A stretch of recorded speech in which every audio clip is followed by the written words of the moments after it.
సంబంధించిన బెయిల్ విషయంలో ఏమడిగింది? కేసు కొట్టేయమని క్వాష్కి రూల్ ఏమడిగింది? ఈవెన్ సుప్రీంకోర్టులో కేసు కూడా ఏమేసింది? సుప్రీంకోర్టులో ఏం వాదిస్తున్నారు? స్కిల్ డెవలప్మెంట్ కేసులో గవర్నర్ పర్మిషన్ తీసుకోకుండా చేశారు కాబట్టి అని, అందుకని కేసు కొట్టేయమన్నారు. గుర్తుందే?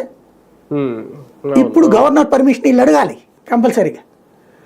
గవర్నర్ ఇక్కడ జడ్జి వేగ్ ఆధారాలతో ఒప్పుకోడు. ఎవరో సోన్స్ ఆయన 164 స్టేట్మెంట్ ఇచ్చాడని కాబట్టి మేము అరెస్ట్ చేసేస్తామంటే ఒప్పుకోడు. అవన్నీ ముందు నువ్వు దర్యాప్తు చేసే డబ్బులు ఏడ ఉన్నాయి, ఈ లెక్క అంతా తీయమంటాడు. ఆ తర్వాత నేను పర్మిషన్ ఇస్తానంటాడు.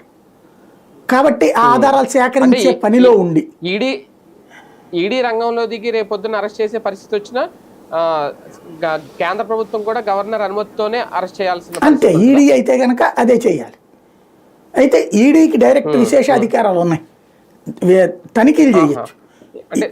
అంటే సిఐడి అయితే అలా చేయాలేమో. ఆ ఈడీకైనా ఇప్పుడున్న ఆ చట్టం అయితే కనుక ఇంకా దాని మీద సుప్రీంకోర్టు స్పష్టత ఇవ్వాల పర్మిషన్ అనేది. అందులో చంద్రబాబు గారి కేసుని వీళ్ళు ఏం చెప్పారు? ఆ చట్టం వచ్చే ముందేడాది జరిగిన క్రైమ్ అని, కాబట్టి వర్తించదని వాదించారు వీళ్ళు. చంద్రబాబు గారికి అది వర్తించదల్లా. చంద్రబాబు గారి మీద కేసుకి సంబంధించిన అవినీతి జరిగిపోయింది అంతకు ముందేడాదే.